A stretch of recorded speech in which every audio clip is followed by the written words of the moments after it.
International Islamic Research Center.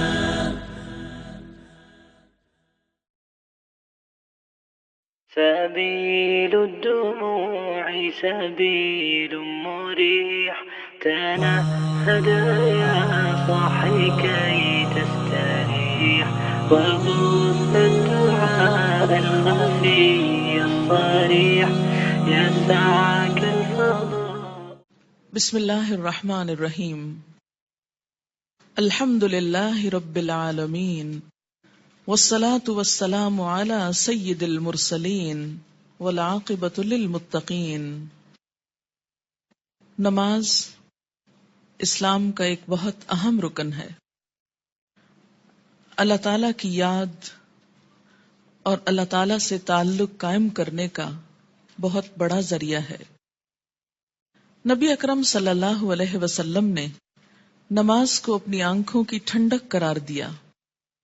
نماز کا وقت ہوتا تو آپ صلی اللہ علیہ وسلم حضرت بلال رضی اللہ تعالی عنہ کو ان الفاظ کے ساتھ آذان دینے کا حکم فرماتے: اقم الصلاۃ یا بلال ارحنا بہا. اے بلال، ہمیں نماز سے راحت پہنچاؤ.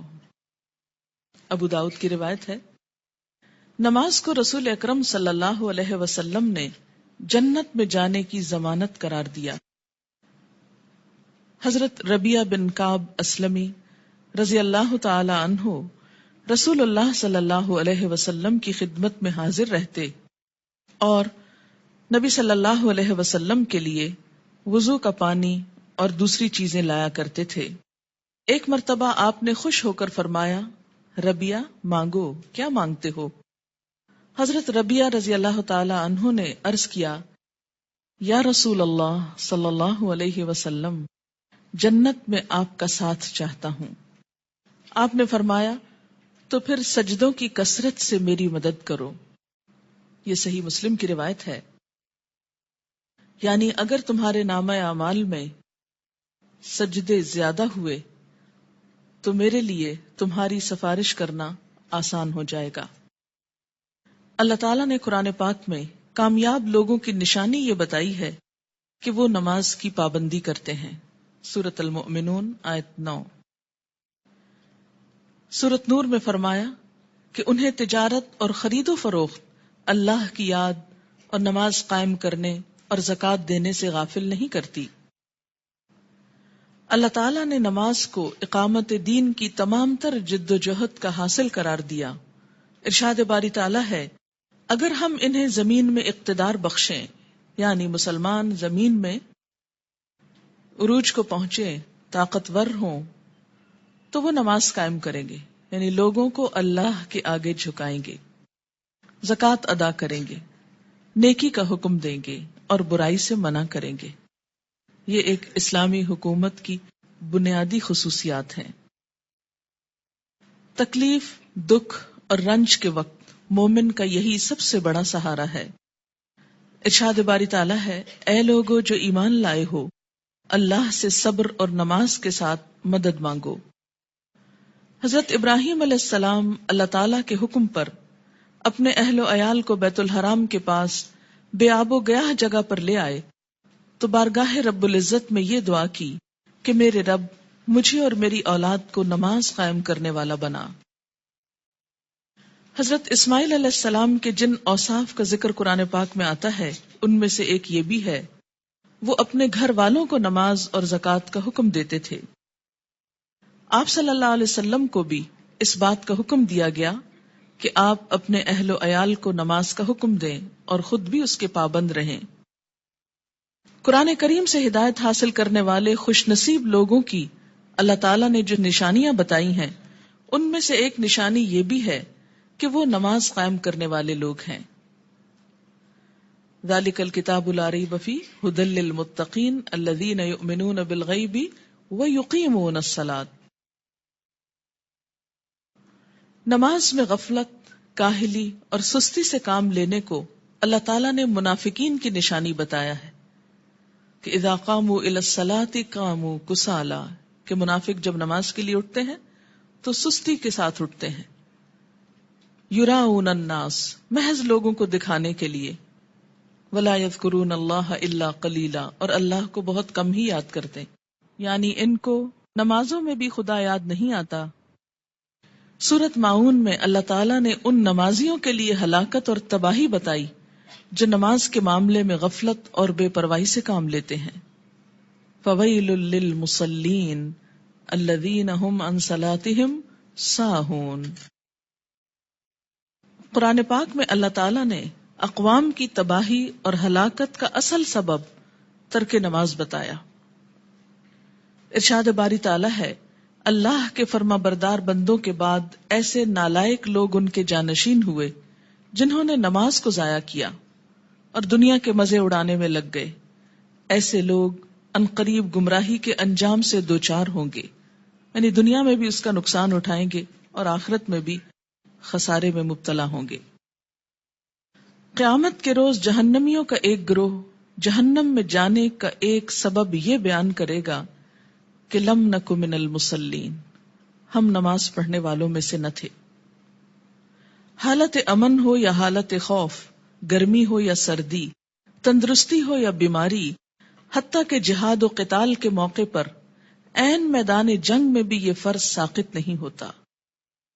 رسول اکرم صلی اللہ علیہ وسلم 5 فرض نمازوں کے علاوہ نماز تہجد، نماز اشراق، نماز چاشت، تحیۃ الوضو، تحیۃ المسجد کا بھی اہتمام فرماتے تھے، اور پھر خاص خاص مواقع پر اپنے رب کے حضور توبہ استغفار کے لیے نماز ہی کو ذریعہ بناتے، یعنی صلاۃ توبہ۔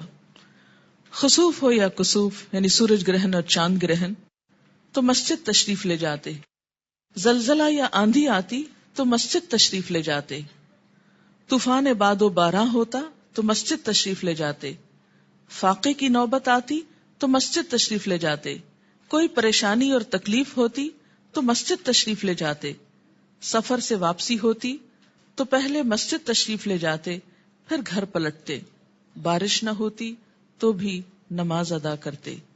گویا ہر غم، دکھ اور تکلیف کے موقع پر نماز۔ آج ہم میں سے بہت سے لوگ طرح طرح کے وظائف کرنے کے لیے گھنٹوں خود کو وقف کرتے ہیں، لیکن 2 رکعت نماز ان پر بہت بھاری ہوتی ہے۔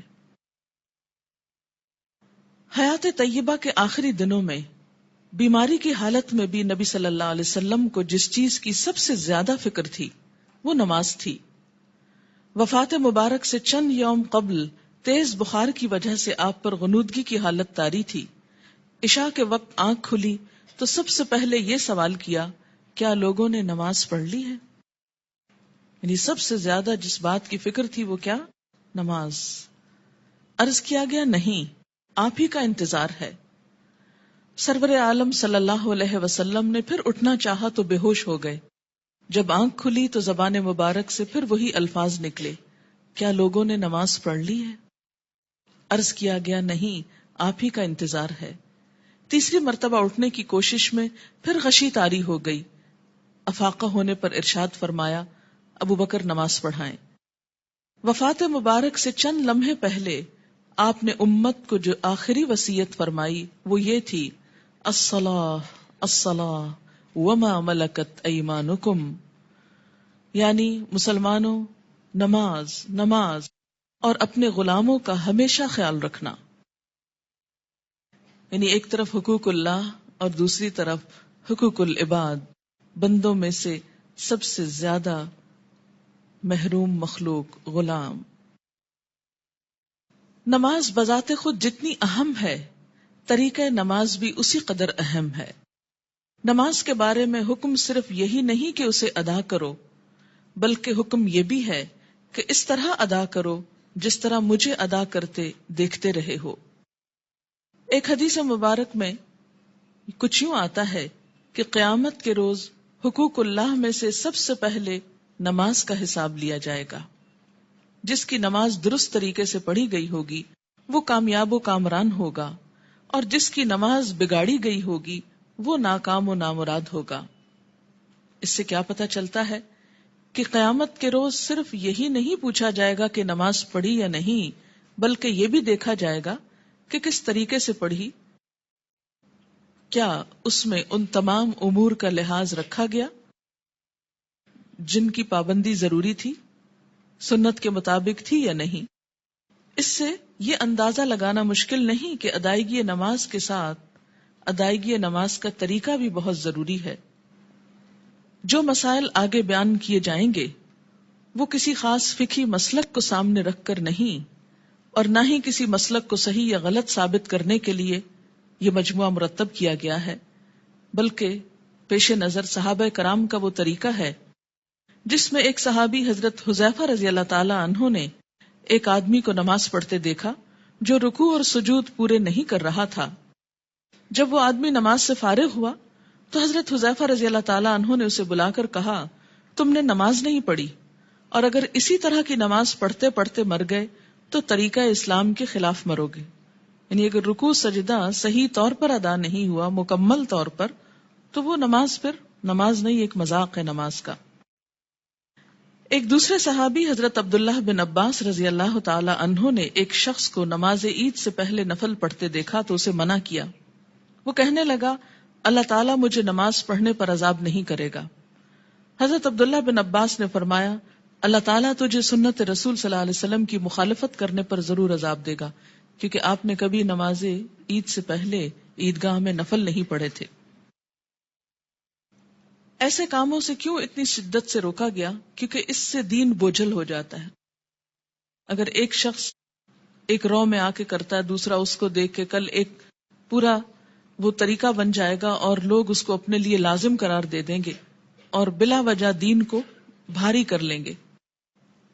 ایک اور صحابی حضرت عمارہ بن رویبہ رضی اللہ تعالی عنہ نے خطبہ جمعہ کے دوران حاکم وقت کو ممبر پر ہاتھ بلند کرتے دیکھا تو کہا، اللہ خراب کرے ان ہاتھوں کو، میں نے رسول اللہ صلی اللہ علیہ وسلم کو دیکھا ہے کہ اس سے زیادہ نہ کرتے تھے۔ یعنی جمعے کے خطبے کا بھی ایک خاص سٹائل ہونا چاہیے، اور اپنی انگشت شہادت سے اشارہ کیا کہ انگلی سے زیادہ آپ خطبے کے دوران ہاتھوں کو نہیں اٹھاتے تھے۔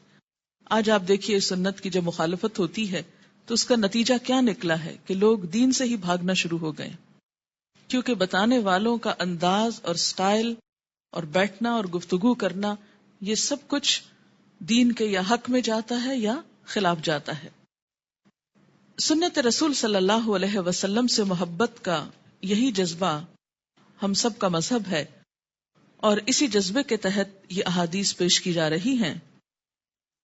صحابہ کرام کے مذکورہ بالا طرز عمل سے یہ بھی معلوم ہوتا ہے کہ جن مسائل کو ہم فروعی، اختلافی اور غیر اہم سمجھتے ہوئے نظر انداز کر دیتے ہیں، صحابہ کرام کے نزدیک ان کی کتنی اہمیت تھی۔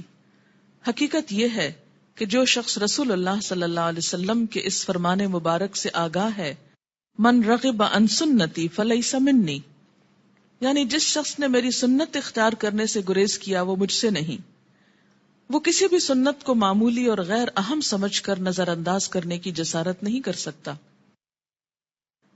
ہمارے ہاں یہ ٹرینڈ بہت عام ہو گیا ہے کہ جو تو قرآن میں لکھا ہے یا جو فرض کے درجے میں ہے وہ تو ہم کر لیں، اور سنت وہ تو معمولی چیز ہے، کوئی فرض تھوڑی ہے۔ اور ہم نے دیکھا ہے سعودی عرب میں لوگ ایسا نہیں کرتے اور فلاں ملک کے لوگ ایسا نہیں کرتے۔ تو یاد رکھیے کہ ہمارے لیے نہ سعودی عرب کے لوگ کوئی مثال ہیں اور نہ کسی اور ملک کے۔ ہمارے لیے تو مثال 1400 سال پیچھے جاتی ہے نبی اکرم صلی اللہ علیہ وسلم کی ذات میں۔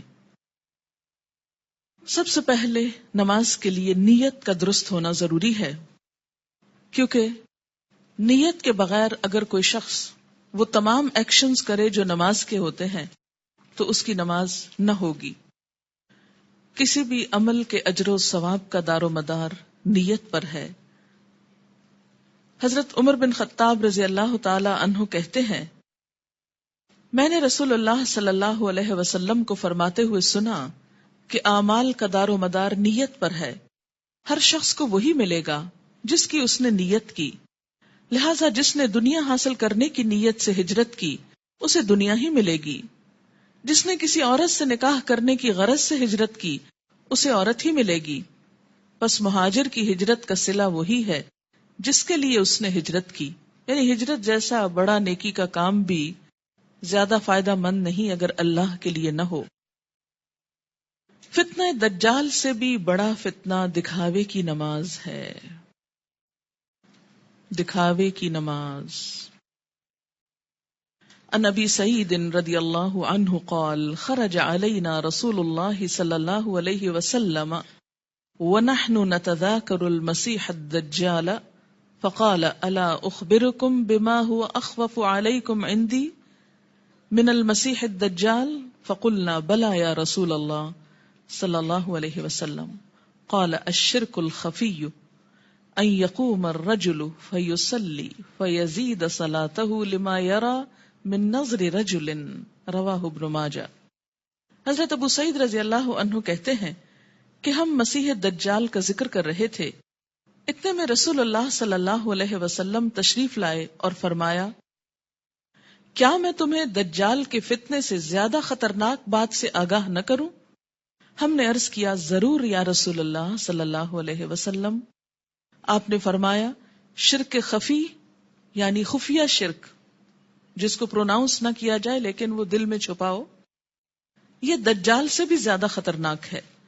اور وہ یہ ہے کہ ایک آدمی نماز کے لیے کھڑا ہو اور نماز کو اس لیے لمبا کرے کہ کوئی آدمی اسے دیکھ رہا ہے. یعنی تنہائی میں نماز پڑھے تو چھوٹی سی پڑھ لے، قل هو اللہ پڑھ کے ختم کر دے، اور اگر لوگوں کے بیچ میں پڑھ رہا ہے، لوگوں کے ساتھ پڑھ رہا ہے، تو صرف اس لیے لمبی کر دے کہ لوگ دیکھیں گے تو پھر ان کے نزدیک میں بہت نیک کہلاؤں گا. اسے شرک بھی کہا گیا، یعنی شرک خفی، اور اسے دجال کے فتنے سے زیادہ بدترین چیز قرار دیا گیا. اور یہ بندوں کو بھی دھوکہ دینا ہے اور اللہ کو بھی. منافقین کی ایک صفت ہم نے قرآن پاک میں پڑھی تھی کہ یخادعون اللہ والذین آمنوا، یعنی اپنے ساتھ والوں کو دھوکہ دینے کی بات ہے نا، کہ وہ سمجھیں گے کہ میں اتنا اچھا نمازی ہوں جبکہ ہوں نہیں، تنہائی میں پڑھوں تو کچھ اور پڑھتا ہوں. وما یخدعون الا انفسہم، ایسے لوگ محض اپنے آپ ہی کو دھوکہ دیتے ہیں. تو جیسی ہم اکیلے میں پڑھتے ہیں ویسی اگر سب کے سامنے پڑھ لیں گے تو کوئی ہم کو نہیں مارے گا. ہو سکتا ہے کوئی نوٹس بھی نہ کر رہا ہو ہم کیا کر رہے ہیں، کسی کو اتنی فرصت کہاں کہ وہ سب اپنے کام چھوڑ کے صرف یہ دیکھے کہ اس کی نماز کتنی لمبی اور چھوٹی. یہ محض شیطان کا خیال ہوتا ہے جو ہمارے نیک عمل کو بھی برباد کر دیتا ہے. دکھاوے کی نماز شرک ہے. ان شداد ابن اوس رضی اللہ عنہ قال سمعت رسول اللہ صلی اللہ علیہ وسلم یقول من صلى يرائي فقد اشرك ومن صام يرائي فقد اشرك ومن تصدق يرائي فقد اشرك رواہ احمد. حضرت شداد بن اوس رضی اللہ عنہ کہتے ہیں میں نے رسول اللہ صلی اللہ علیہ وسلم کو فرماتے ہوئے سنا ہے جس نے دکھاوے کی نماز پڑھی اس نے شرک کیا، جس نے دکھاوے کا روزہ رکھا اس نے شرک کیا، جس نے دکھاوے کا صدقہ کیا اس نے شرک کیا. اسے احمد نے روایت کیا ہے. نماز کی فرضیت. نماز اسلام کا دوسرا اہم رکن ہے. ان ابن عمر رضی اللہ عنہما قال قال رسول اللہ صلی اللہ علیہ وسلم بنی الاسلام علی خمس شہادت ان لا الہ الا اللہ وان محمدا رسول اللہ واقام الصلاۃ وإيتاء الزكاة والحج وصوم رمضان رواہ البخاری. حضرت عبداللہ بن عمر رضی اللہ عنہ کہتے ہیں کہ رسول اللہ صلی اللہ علیہ وسلم نے فرمایا اسلام کی بنیاد 5 چیزوں پر رکھی گئی ہے. اس بات کی شہادت، گواہی کہ اللہ کے سوا کوئی الہ نہیں اور محمد صلی اللہ علیہ وسلم اللہ کے رسول ہیں. نمبر 2 نماز قائم کرنا. نمبر 3 زکوٰۃ ادا کرنا. نمبر 4 حج کرنا. نمبر 5 رمضان کے روزے رکھنا. اسے بخاری نے روایت کیا ہے. ہجرت سے قبل 2 رکعت اور ہجرت کے بعد 4 رکعت نماز فرض ہوئی. یعنی نماز کی فرضیت کیسے ہوئی؟ مکہ میں کیسے تھی؟ ہجرت سے قبل 2 فرض اور بعد میں 4 ہو گئے اور فجر 2 ہی رہی. عن عائشہ رضی اللہ عنہا قالت فرض اللہ الصلاۃ حين فرضها ركعتين ركعتين في الحضر والسفر فأقرت صلاة السفر وزيد في صلاة الحضر متفق علیہ۔ حضرت عائشہ رضی اللہ تعالی عنہا فرماتی ہیں جب معراج کی رات اللہ تعالیٰ نے نماز فرض کی تو حضر و سفر، حضر کہتے ہیں حاضر ہونا، گھر میں رہنا، دونوں کے لیے 2 رکعت نماز فرض کی، بعد میں سفر کی نماز 2 رکعت برقرار رکھی گئی اور حضر کی نماز میں اضافہ کر دیا گیا۔ اسے بخاری اور مسلم نے روایت کیا ہے۔ نماز کی فضیلت، روزانہ باقاعدگی سے 5 نمازیں ادا کرنے سے تمام صغیرہ گناہ معاف ہو جاتے ہیں۔ عن ابی ہریرہ رضی اللہ عنہ قال قال رسول اللہ صلی اللہ علیہ وسلم ارأیتم لو ان نہرا بباب احدکم یغتسل فیہ کل یوم 5 ما تقول ذلك يبقي من درنه قالوا لا يبقي من درنه شيئا قال فذلك مثل الصلوات الخمس يمحو الله بها الخطايا متفق علیہ۔ حضرت ابو ہریرہ رضی اللہ تعالی عنہ کہتے ہیں رسول اللہ صلی اللہ علیہ وسلم نے فرمایا تمہارا کیا خیال ہے اگر تم میں سے کسی کے دروازے پر نہر بہتی ہو اور وہ اس نہر میں ہر روز 5 مرتبہ نہائے تو کیا اس کے بدن پر کوئی میل کچیل باقی رہ جائے گا؟ صحابہ کرام نے عرض کیا نہیں، کسی قسم کا میل کچیل باقی نہیں رہے گا۔ آپ صلی اللہ علیہ وسلم نے فرمایا یہی 5 نمازوں کی مثال ہے، اللہ تعالیٰ ان نمازوں کے ذریعے گناہ مٹا دیتا ہے۔ اسے بخاری اور مسلم نے روایت کیا ہے۔ یاد رکھیے کہ کچھ گناہ ایسے ہوتے ہیں کہ جن کو نیکیاں مٹاتی چلی جاتی ہیں۔ ان الحسنات یذہبن السیئات۔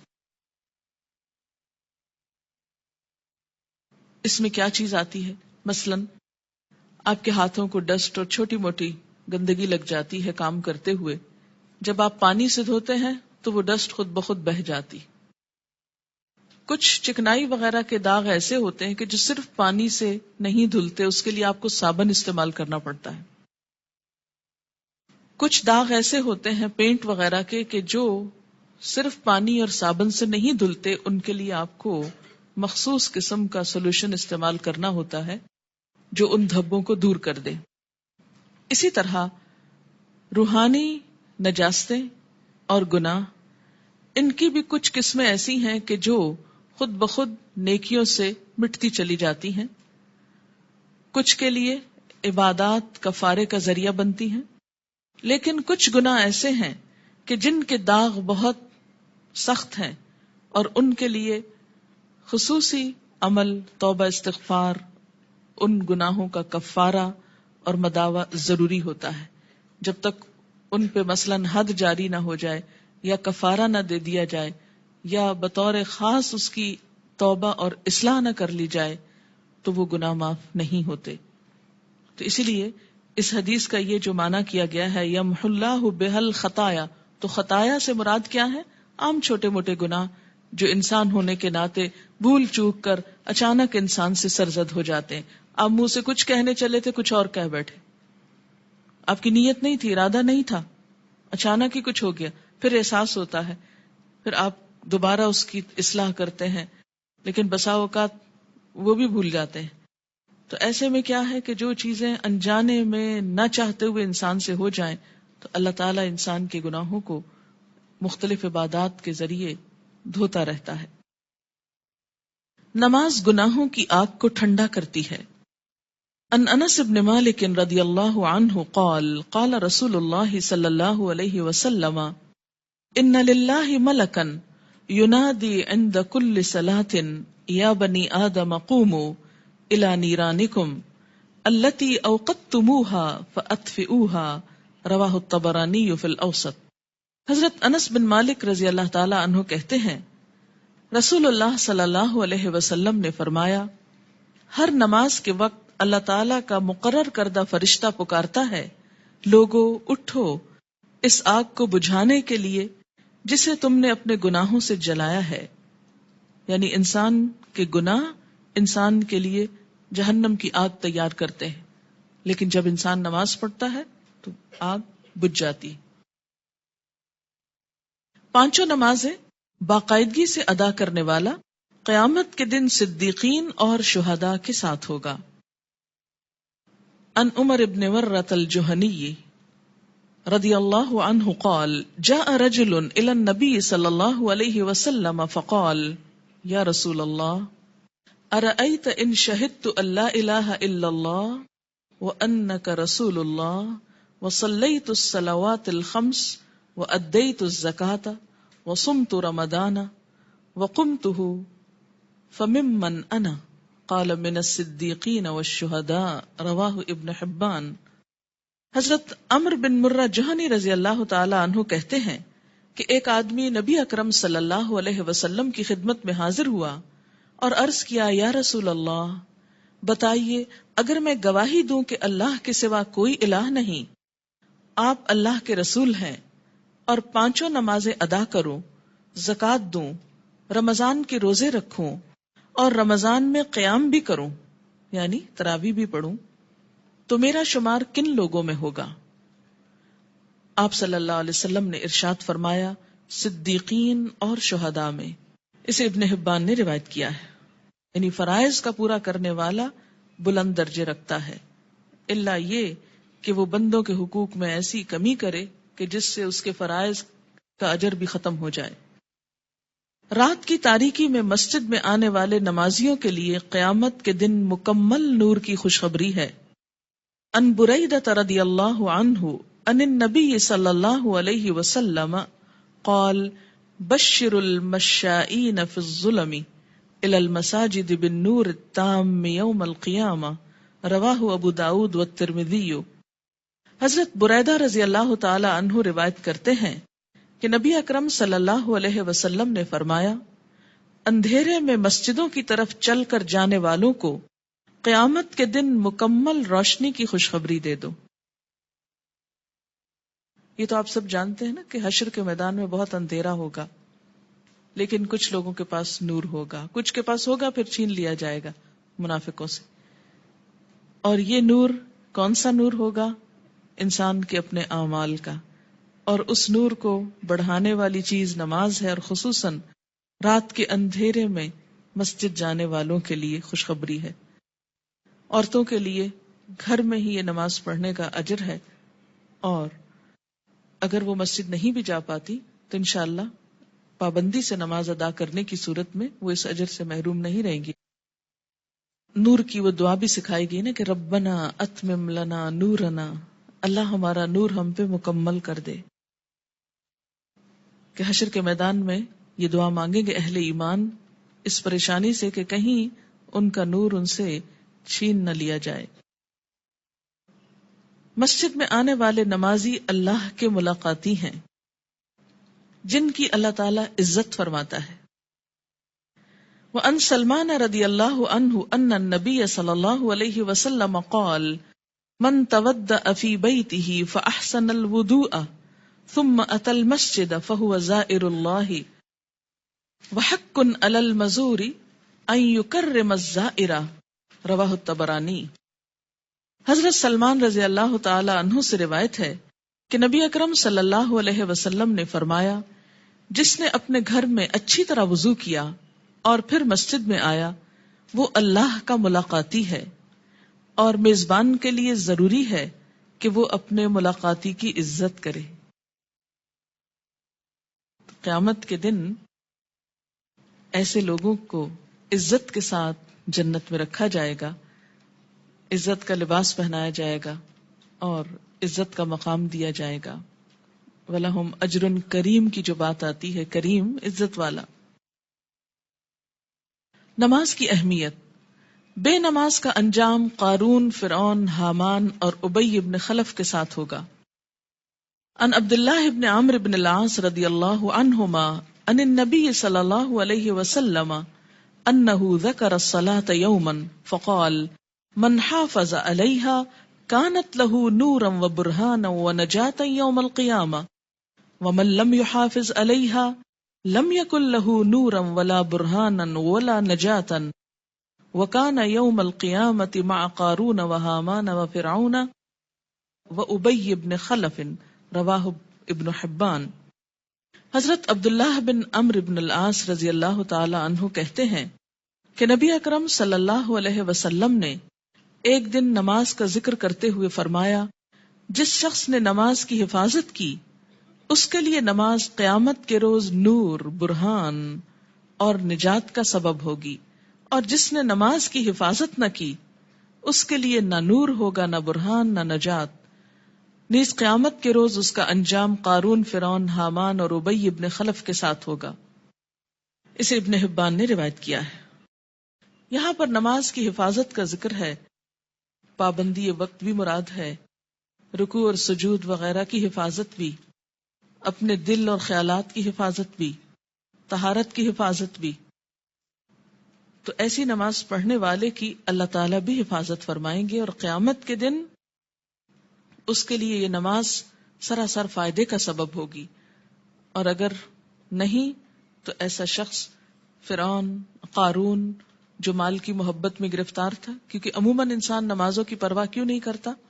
مال کی محبت میں گرفتار ہو کر۔ فرعون حکومت اور جاہ و مال کی وجہ سے، تکبر کی وجہ سے۔ حامان جو اس کا مشیر تھا، جو فرعون کی خوشنودی حاصل کرنے کے لیے اسی کے دین پر تھا اور اسی کا مددگار اور وزیر تھا۔ آج بھی دنیا میں بہت سے ایسے لوگ ہیں جو اپنے بڑوں کی خوشنودی حاصل کرنے کے لیے اپنے کسی باس کی یا کسی بڑے کی اس کا کام کرتے کرتے یا اس کی خوشامد کرتے کرتے اللہ تعالیٰ کا یہ حق بھول جاتے ہیں۔ اور اسی طرح ابی ابن خلف اسلام دشمنوں میں سے تھا، یعنی ایسا شخص جو نماز کی حفاظت نہ کرے، پھر اسے صدیقین اور شہداء کے ساتھ ہونے کی بجائے ایسے مجرموں کے ساتھ رکھا جائے گا۔ اسلام اور کفر کے درمیان حد فاصل نماز ہے۔ عن جابر رضی اللہ عنہ قال قال رسول اللہ صلی اللہ علیہ وسلم بین الرجل وبین الشرک والکفر ترک الصلاۃ، رواہ مسلم۔ حضرت جابر رضی اللہ عنہ سے روایت ہے کہ رسول اللہ صلی اللہ علیہ وسلم نے فرمایا، آدمی اور شرک یا کفر کے درمیان حد فاصل ترک نماز ہے، یعنی نماز کا پڑھنا یا چھوڑنا اس کو ایک طرف یا دوسری طرف لے آتا ہے۔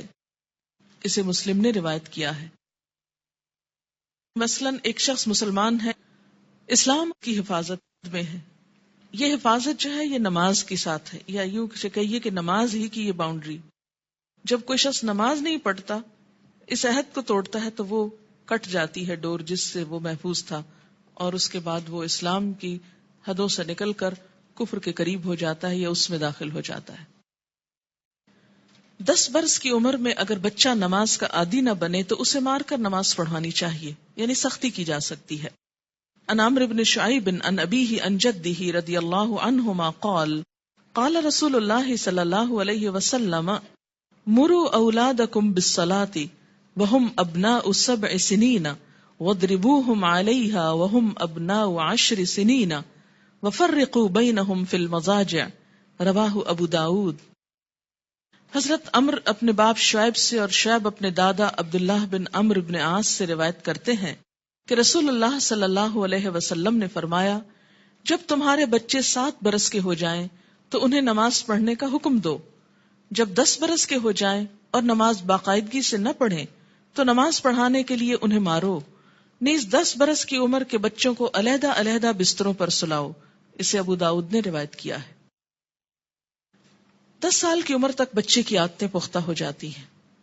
اگر اس عمر میں والدین کچھ محنت کر لیں، تکلیف کر لیں، تو باقی زندگی میں پھر آسانی ہو جائے گی، کیونکہ والدین سے پوچھا جائے گا بچوں کی تربیت کے بارے میں۔ قرآن پاک میں اللہ تعالیٰ فرماتے ہیں، یا ایھا الذین آمنوا قوا انفسکم واہلیکم نارا، اے لوگو جو ایمان لائے ہو، بچاؤ اپنے آپ کو اور اپنے اہل و عیال کو آگ سے۔ ہم سمجھتے ہیں ایمان اور آگ، ہم نے تو کلمہ پڑھ لیا، ہمیں آگ کیوں چھوئے گی؟ اللہ تعالیٰ ایمان والوں ہی سے فرما رہے ہیں کہ اپنے آپ کو اور اپنے بچوں کو، بیوی کو، گھر والوں کو، اہل و عیال کو آگ سے بچاؤ، یعنی ان کی اسلامی خطوط پر تربیت کرو تاکہ وہ اللہ کے بندے بن کر زندگی بسر کر سکیں۔ اگر کوئی شخص اس سلسلے میں کوتاہی کرتا ہے تو اس سے پوچھ ہوگی. بہرحال یہاں 7 برس کی عمر سے نماز کی ابتدا کا حکم ہے. اس سے پہلے بچوں کو تکلیف نہیں دینی چاہیے. اگر خود شوق سے کچھ کرتے ہیں، مثلا ماں نماز پڑھی، ساتھ آ کے سجدے کرتے ہیں، بیٹھ جاتے ہیں، تو ٹھیک ہے، لیکن 7 سال سے پہلے انہیں تکلیف نہیں دینی چاہیے. اس میں ضرور کوئی حکمت ہوگی کہ 7 سال ہی، کیونکہ اس وقت تک بچہ اپنے کام بہت سے خود کرنے کا عادی ہو جاتا ہے، اہل ہو جاتا ہے. 7 سال کے کم عمر بچے کو مثلا 6 سال میں آپ کو ہاتھ بھی دھلانے ہیں، آپ کو منہ بھی دھلانا ہے، تو ماؤں کے لیے ایک بہت تکلیف ہو جاتی. لیکن عام طور پر 7 سال کا بچہ اپنے یہ کام خود کو واش کر سکتا ہے، خود کو صاف کر سکتا ہے، نہا سکتا ہے، وضو کر سکتا ہے. تو 7 سال کی عمر میں ابتدا کی جائے اور 3 سال تک نرمی سے اسے نماز کا عادی بنایا جائے. جب 10 سال کا ہو جائے تو پابندی شروع کرا دی جائے، اور اب اگر پابندی نہ کرے تو سختی کی جائے. لیکن انشاءاللہ جو 7 سال سے ابتدا کرا دے گا اس کو 10 سال میں سختی کی ضرورت نہیں رہے گی، اور اس میں آپ پھر تدریج سے کام لے سکتے ہیں.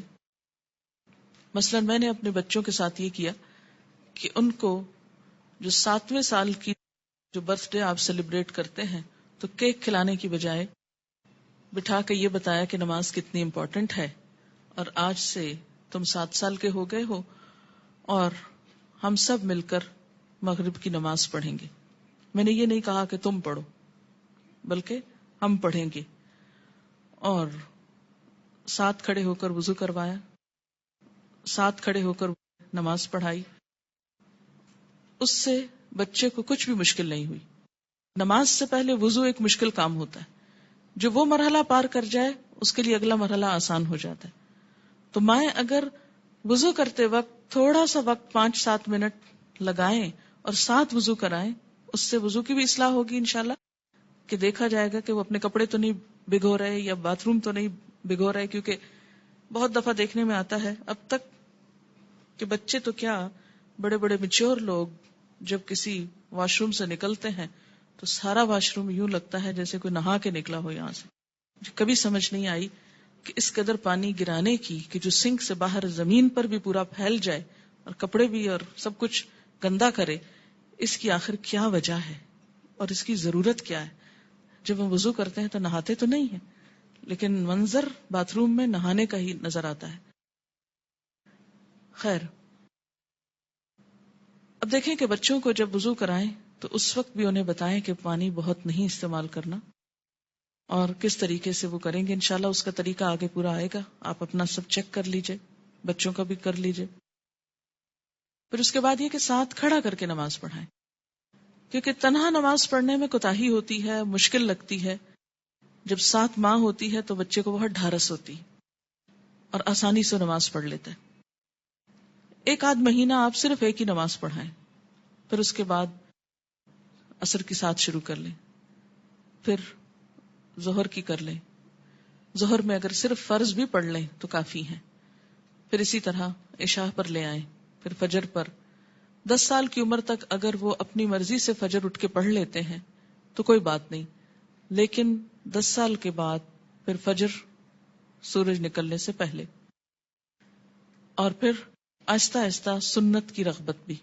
فجر کی تو سنت خیر پڑھی ہی جائے گی، لیکن باقی نمازوں میں آہستہ آہستہ رغبت، حتیٰ کہ جب بالغ ہوں، 12 سال 13 14 مختلف بچوں کی مختلف بلوغت کی عمر ہوتی ہے، تو اس وقت پھر ان کو دین کی ایسی باتیں ساتھ پڑھائیں کہ جس سے ان کے دل میں سنت پڑھنے کی، نفل پڑھنے کی محبت پیدا ہو جائے، اور وہ نماز سے بھاگے نہیں بلکہ نماز سے محبت کرے، ایسی ہی جیسے اللہ کے رسول صلی اللہ علیہ وسلم فرماتے تھے، اٹھو بلال، نماز قائم کرو اور ہمیں راحت پہنچاؤ.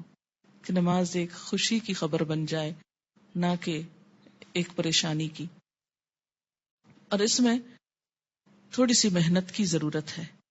اگر کوئی بچہ محنت کے باوجود، کوشش کے باوجود نہ پڑھنے کی طرف آئے تو پھر خصوصی طور پر دعا مانگے. نفل حاجت کے پڑھ کر خصوصی دعا بچے کے لیے مانگے کہ اللہ تعالیٰ اس کے لیے یہ کام آسان کر دے اور اس کے دل میں یہ محبت پیدا کر دے.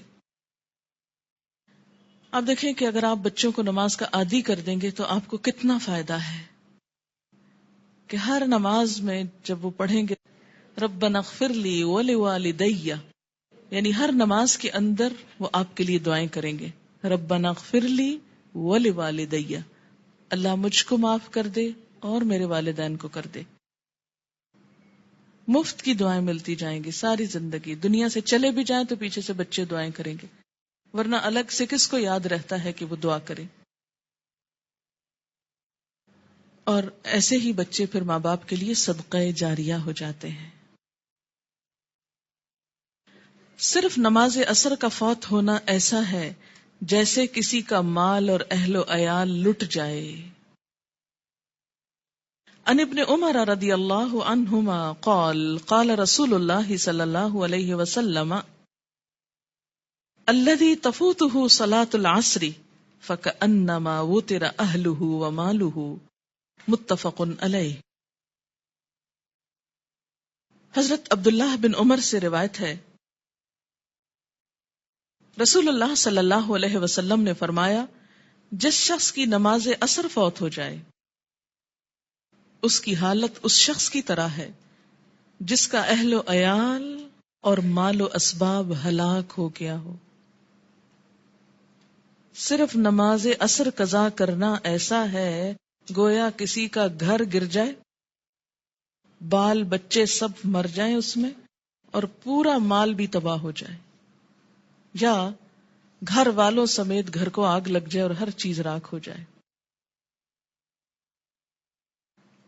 ایسا حادثہ اگر کہیں ہو جائے تو انسان دنوں یاد رکھتا ہے، لیکن نماز قضا کر کے کتنا دکھ اور تکلیف ہم محسوس کرتے ہیں وہ ہم سب اپنے دلوں سے پوچھ سکتے ہیں.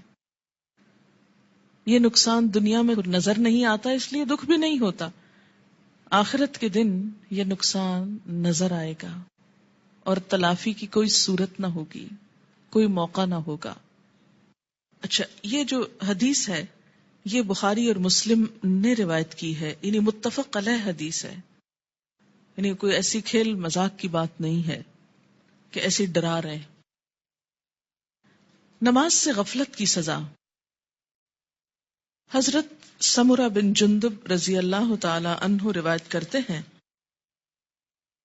کہ آن حضور صلی اللہ علیہ وسلم اپنے اصحاب سے پوچھا کرتے، کیا تم میں سے کسی نے کوئی خواب دیکھا ہے؟ سمرہ کہتے ہیں پھر اللہ تعالیٰ جس کے لیے چاہتا وہ اپنا خواب بیان کرتا، یعنی اللہ کے اذن سے لوگ اپنا خواب بیان کرتے. ایک دن صبح کے وقت ایسا ہوا، آن حضرت صلی اللہ علیہ وسلم نے فرمایا، گزشتہ رات کو میرے پاس 2 فرشتے آئے، جبرائیل اور میکائیل علیہم السلام. دونوں نے مجھ کو اٹھایا اور کہنے لگے چلو. میں ان کے ساتھ چلا. ایک آدمی کے پاس پہنچے جو کروٹ پر لیٹا ہے، یعنی پہلو پہ لیٹا ہوا ہے، اور دوسرا شخص جو ایک فرشتہ ہے پتھر لیے ہوئے اس کے سر پہ کھڑا ہے. وہ کیا کرتا ہے؟ جھک کر پتھر سے اس کا سر کچل ڈالتا ہے، یعنی کھڑا آدمی جھک کر پتھر سے سر کچلتا ہے اور پتھر ڈھلک کر ادھر آ جاتا ہے. یعنی جب وہ پھینکتا ہے تو سر کچل کر پتھر دوسری طرف چلا جاتا ہے. وہ شخص پتھر کو سنبھالنے کے لیے جاتا ہے، دوسری طرف جا کے پتھر اٹھاتا ہے، اور جب پتھر لے کر آتا ہے تو اس لیٹے ہوئے شخص کا سر جڑ کر جیسے پہلے تھا ویسے ہی ہو چکا ہوتا ہے. پھر وہ پتھر مار کر اس کا سر کچلتا ہے. ایسا ہی پھر برابر ہوتا رہتا ہے کہ مارا جاتا ہے، سر کچلا جاتا ہے، جب تک پتھر کو دوبارہ اٹھایا جاتا ہے سر پھر درست ہو جاتا ہے، پھر مارا جاتا ہے. یہ بار بار سر کا درست ہونا اور بار بار مارا جانا یہ دراصل عذاب کی شدت کی طرف اشارہ ہے. میں نے کہا، کس نے؟ نبی صلی اللہ علیہ وسلم نے ان فرشتوں سے پوچھا، سبحان اللہ، یہ دونوں کون ہیں؟ انہوں نے کہا چلو، یعنی ابھی نہیں پوچھو. ہم پھر چل پڑے اور ایک شخص پر پہنچے جو سیدھا لیٹا ہوا ہے، چت لیٹا ہوا ہے، اور اس کے پاس ایک اور شخص لوہے کی سنی لیے ہوئے کھڑا ہے، یعنی لوہے کا ایک ہیمر سا۔ وہ کیا کرتا ہے، اس کے منہ کے ایک طرف جا کر اس کا گلپھڑا گدی تک پھاڑ ڈالتا ہے، یعنی منہ کے اندر سے، اور نتنے اور آنکھ کو بھی اسی طرح گدی تک چیر دیتا ہے، نتنے کو بھی، آنکھ کو بھی، منہ کو بھی۔ پھر منہ کی دوسری طرف جا کر بھی ایسا ہی کرتا ہے، اور جب ایک طرف کا چیرتا ہے تو دوسری طرف جا کر بھی ایسا ہی کرتا ہے، اور جب ایک طرف چیر چکا ہوتا ہے تو دوسری طرف بالکل درست ہو چکی، نہیں پہلے ایک طرف پھر دوسری طرف، اتنے میں پہلا درست ہو چکا ہوتا ہے، اور پھر وہ اسی طرح اس کو چیرتا ہے، پھر وہ درست ہو جاتا ہے، ایسا ہی برابر ہو رہا ہے۔ میں نے اپنے ساتھ والے فرشتوں سے پوچھا، سبحان اللہ، یہ دونوں کون ہیں؟ انہوں نے کہا، چلو چلو، یعنی ابھی آگے چلتے ہیں، ابھی نہ پوچھو۔ خیر، پھر ہم تینوں چلے، ایک گڑھے پر پہنچے جو تندور کی طرح تھا۔ سمرہ بن جندب رضی اللہ تعالی عنہ کہتے ہیں، میں سمجھتا ہوں کہ حضور صلی اللہ علیہ وسلم نے یہ بھی فرمایا، اس تندور میں غل اور شور ہو رہا تھا۔ ہم نے جو جھانک کر دیکھا تو اس میں مرد اور عورتیں ہیں، لیکن سب ننگے، اور جب ان کے نیچے سے آگ کی لپٹ ان پر آتی ہے تو چلاتے ہیں۔ میں نے اپنے ساتھ والے فرشتوں سے پوچھا، یہ کون لوگ ہیں؟ انہوں نے کہا، چلو، یعنی ابھی آگے چلتے ہیں۔ خیر، پھر ہم تینوں چلے اور ایک ندی پر پہنچے۔ سمرہ کہتے ہیں، میں سمجھتا ہوں کہ حضرت صلی اللہ علیہ وسلم نے فرمایا، اس کا پانی، ندی کا پانی خون کی طرح سرخ تھا، اور ایک شخص اس ندی میں تیر رہا تھا۔ ندی کے کنارے ایک اور شخص کھڑا تھا جس نے اپنے سامنے بہت سے پتھر اکٹھے کر رکھے تھے۔ یہ شخص جو ندی میں تیر رہا تھا، تیرتے تیرتے اس کنارے والے شخص کے پاس آتا اور اپنا منہ کھول دیتا۔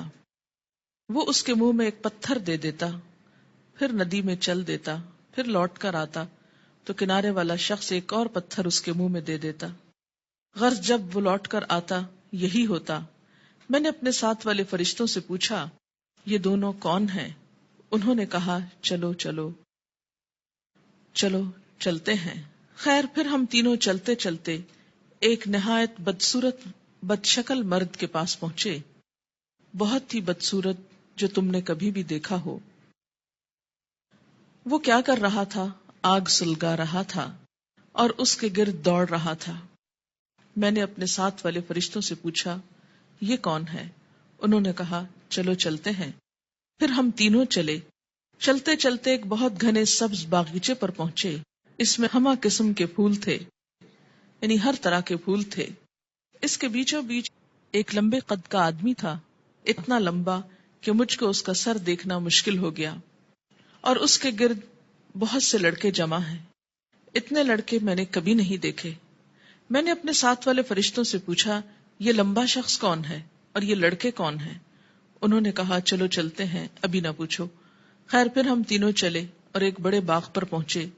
ایسا بڑا باغ اور عمدہ باغ میں نے کبھی نہیں دیکھا۔ میرے ساتھ والے فرشتوں نے مجھ سے کہا، اس باغ میں ایک درخت تھا، اس پر چڑھ جا۔ ہم تینوں اس پہ چڑھ گئے اور جاتے جاتے ایک شہر پر پہنچے جو سونے چاندی کی اینٹوں سے بنایا گیا تھا۔ ہم نے اس شہر کے دروازے پر آ کر دروازے کو کھلوایا، دروازہ کھولا گیا، ہم اس کے اندر گئے۔ وہاں ہم کو ایسے آدمی ملے کہ ان کا آدھا دھڑ تو نہایت خوبصورت، بہت ہی خوبصورت جو کبھی تم نے دیکھا ہو، اور آدھا بدصورت۔ میرے ساتھ والے فرشتوں نے ان سے کہا، جاؤ اس ندی میں گر پڑو، غوطہ لگاؤ۔ وہاں ایک اور ندی دکھائی دی جو چوڑائی میں بہ رہی تھی، اس کا پانی دودھ کی طرح سفید تھا۔ غرض یہ آدمی اس ندی میں کود پڑے، پھر جو لوٹ کر ہمارے پاس آئے تو ان کی بدصورتی جاتی رہی، ان کا پورا جسم خوبصورت ہو گیا۔ اب میرے ساتھ والے فرشتے کہنے لگے، یہ شہر جنت العدن ہے۔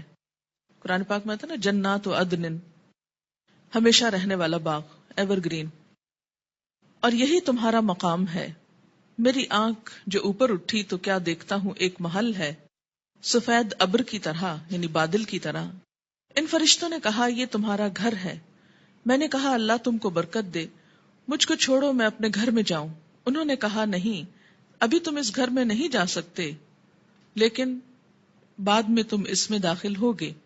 میں نے کہا اچھا خیر. اس رات کو میں نے جو عجیب عجیب باتیں دیکھی تو ان کی حقیقت بیان کرو. انہوں نے کہا ہاں اب ہم تم سے ان کی حقیقت بیان کرتے ہیں. پہلا شخص جو تم نے دیکھا جس کا سر پتھر سے کچلا جا رہا تھا، یہ وہ شخص ہے جس نے قرآن سیکھ کر اس کو چھوڑ دیا تھا. فرض نماز کا وقت قضا ہو جاتا اور وہ سویا رہتا. یعنی ایک ہی شخص کے دو عیب تھے. نمبر ایک، قرآن سیکھ کر اس کو چھوڑ دیا، یعنی پھر ویسا ہی ہو گیا جیسے اس نے کبھی اس کو پڑھا ہی نہ تھا. اور دوسرا قصور، فرض نماز کا وقت قضا ہو جاتا اور وہ سویا رہتا، جیسے فجر کے وقت نہ اٹھنا خاص طور پر. وہ شخص جس کے گل پھڑے اور نتنے اور آنکھیں گدی تک چیر رہے تھے، وہ دنیا میں کیا کرتا تھا؟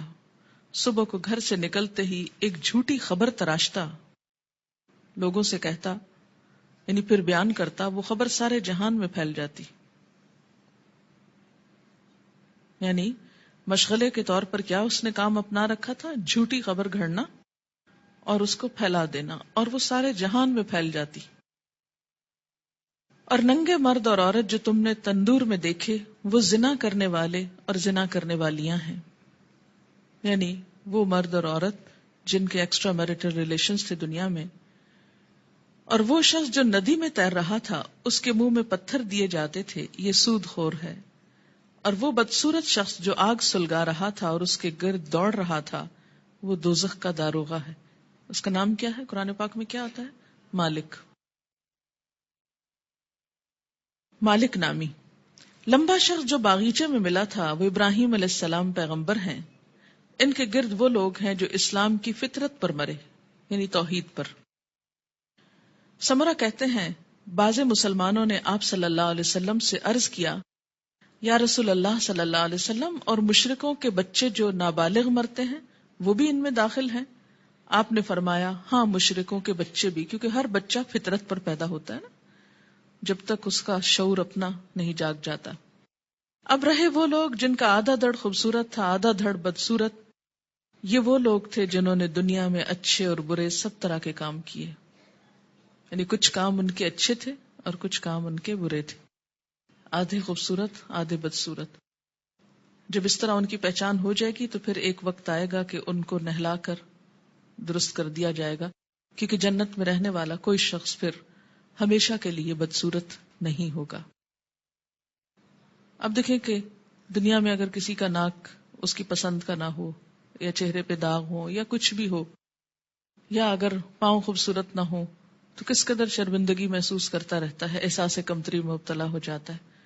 جنت میں اگر کچھ عرصہ بھی ایسا لوگوں کے بیچ میں رہنا پڑے کہ آدھا دھڑ خوبصورت ہو اور آدھا بدصورت ہو، تو کس قدر شرمندگی کی بات ہے. اس لیے انسان کے جتنے بھی اعمال ایسے ہوں جو بدصورت کرنے والے ہوں، ان کو چھوڑ کر خوبصورت کی طرف پلٹنے کی ضرورت ہے. بخاری کی یہ روایت ہے، طویل روایت، جس کا ایک حصہ فرض نماز کے بارے میں ہے. یاد رکھیے انبیاء علیہم السلام کی خواب وحی کا ایک ذریعہ ہوتا ہے، اور یہ خواب آپ صحابہ کے بیچ میں بیان کر رہے ہیں اور سکھانے کا ایک طریقہ ہے. انبیاء علیہم السلام کو وحی بسا اوقات خواب میں بھی آتی. حضرت عائشہ رضی اللہ تعالی عنہا کا بیان ہے کہ نبی صلی اللہ علیہ وسلم پر وحی آنے کی ابتدا ہی سچے خوابوں سے ہوئی تھی. انبیاء علیہم السلام کے خواب بھی سچے ہوتے ہیں، اور خواب میں بھی جو سین ان کو دکھائے جاتے ہیں، جو باتیں ان کو دکھائی جاتی ہیں، وہ بالکل سچ ہوتی ہیں، حقیقت. تو یہاں پر آپ صلی اللہ علیہ وسلم کو بذریعہ خواب دکھایا گیا کہ ایک شخص ہے جس کا سر پتھر سے کچلا جا رہا ہے اور پھر ٹھیک ہو جاتا. اور پھر اب آپ دیکھیے کہ جو شخص قرآن یاد کر کے بھلا دیتا ہے، ایک تو حافظ کا انجام بتایا گیا. میں آپ لوگوں کو یہ نصیحت کروں گی کہ جب تک بچوں کا اپنا رجحان نہ ہو، اپنا شوق نہ ہو، خدا کے لیے ان کو حفظ نہ کرائیں. کیوں؟ اس لیے کہ وہ ماں باپ کے کہنے میں آ کے کر تو لیتے ہیں لیکن بعد میں اس کی حفاظت نہیں کرتے. ماں باپ کیوں اتنا اصرار کرتے ہیں ان کو حفظ کرانے پر؟ ریسنٹلی مجھے کسی نے بتایا کہ وہ خود نماز نہیں پڑھتے لیکن بچوں کو حفظ کرانے کا بہت شوق رکھتے ہیں. میں نے کہا ایسی بھی کیا بات ہوئی؟ اس لیے کہ وہ یہ چاہتے ہیں کہ بچے ان کو بخشوا سکیں، بچے حافظ بن جائیں اور ماں باپ کی بخشش کرا سکیں. تو جہاں اپنی بخشش کے لیے خود تو نماز پڑھی نہ جائے لیکن بچوں کو حافظ بنا دیا جائے تو وہ بچے بھی کتنا یاد رکھیں گے، اور باپ کو سوتے دیکھیں ساری زندگی تو وہ کتنی نماز پڑھیں گے اور کتنا قرآن پڑھیں گے تو اللہ ہی جانتا ہے.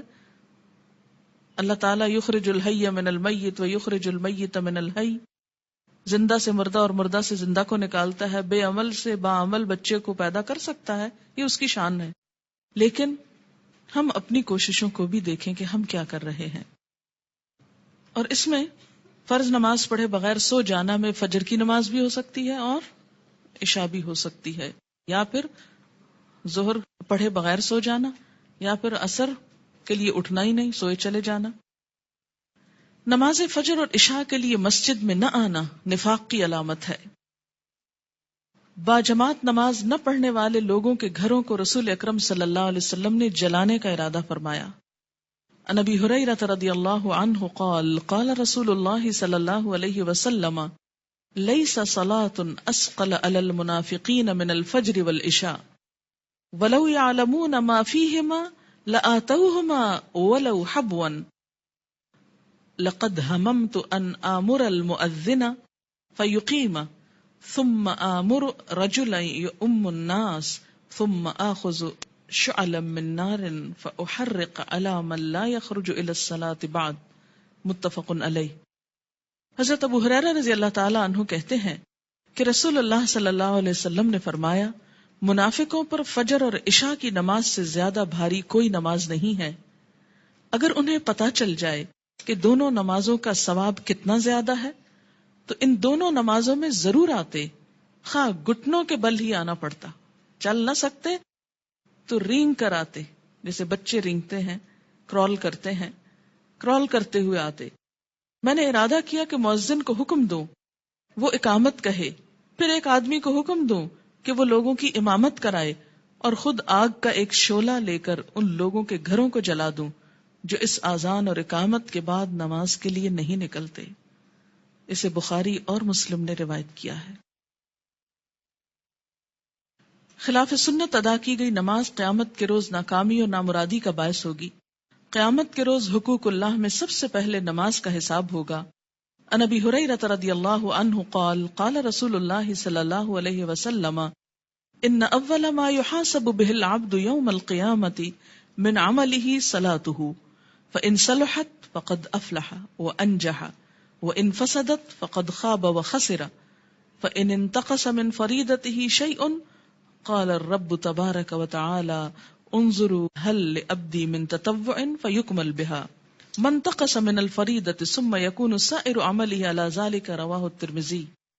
حضرت ابو ہریرہ رضی اللہ تعالی عنہ کہتے ہیں رسول اللہ صلی اللہ علیہ وسلم نے ارشاد فرمایا قیامت کے روز بندے سے سب سے پہلے جس چیز کا حساب لیا جائے گا وہ اس کی نماز ہے. اگر نماز درست ہوئی تو بندہ کامیاب و کامران ہوگا. درست ہوئی یعنی صحیح طریقے پر ہوئی، مراد سنت کے مطابق. اور اگر نماز خراب ہوئی تو ناکام و نامراد ہوگا.